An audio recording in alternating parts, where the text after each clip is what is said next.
Let's take a look how to make this hypnotic liquid text effect here in Photoshop and Illustrator. A subscriber sent me an image of this and he asked if I can make a tutorial on it. So I'm gonna do it because it looks really cool and I know some methods how you can make this similar approach. Now we're gonna start in Illustrator and I'm gonna show you how to make these spirals first. Now you might say that you also can create the spiral in Photoshop, by the way, but there it's gonna be more complicated, it's gonna take more time, and the results won't be the best anyways. And here in Illustrator is just a few clicks. So all you need to do is go to the polar grid tool, select it, click here somewhere, make sure that the default side width and height is the same, so I'm gonna go with 200 by 200. Then you got the centric dividers, which are basically the number of the circles. I'm gonna make 10. And then you got the radial dividers, which are the crossing lines. I don't need any of those, so I can decrease it to 0. Click OK. And there you have it. I'm gonna increase the stroke thickness. I'm gonna select it, press Ctrl C. Let's go to Photoshop, press Ctrl V. Select the smart object, click OK, press and hold Alt, scale it up. By the way, my artboard size is on 3500 by 3500. Let's go to Filter, select Liquify.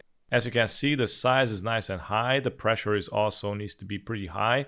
And the density has to be low. Now these settings work for my artboard size. And all you need to do is go here and just bring it in gently so you don't distort it too much.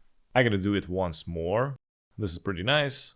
You can customize it however you like, by the way. This one is a more simpler, beginner-friendly approach. So let's go and click OK. Now I'm going to uncheck this. Let's select the type tool, type in whatever you want, press and hold Alt, scale it up. And for this composition, you're going to need a really tall condensed font. So I went with the B3 regular. Now this is an Adobe font you can download. And now I'm going to go to the spirals. I'm going to activate the layer, rename, and I'm gonna just position it in some area where it looks pretty good. But if I want to press Ctrl T, you can see it's gonna jump back to the circle. So what I'm gonna do is right click on the layer and convert a smart object. Now I can press Ctrl T and now I can rotate it and adjust it wherever I like and however I like. I think this placement is pretty okay, not the best though, but I'm gonna go with it. Now let's select the text and let's mask it.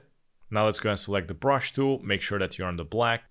Right click, increase the hardness 100% and decrease the size. So now you can delete some of the parts of the letters. So I'm gonna go here, for example, and I delete the central parts. This is a lot of fun, by the way. And some of the areas you can put behind the text, looking pretty good. And by the way, if you don't like it and you want to put back some of these letters, you can switch up the color from black to white.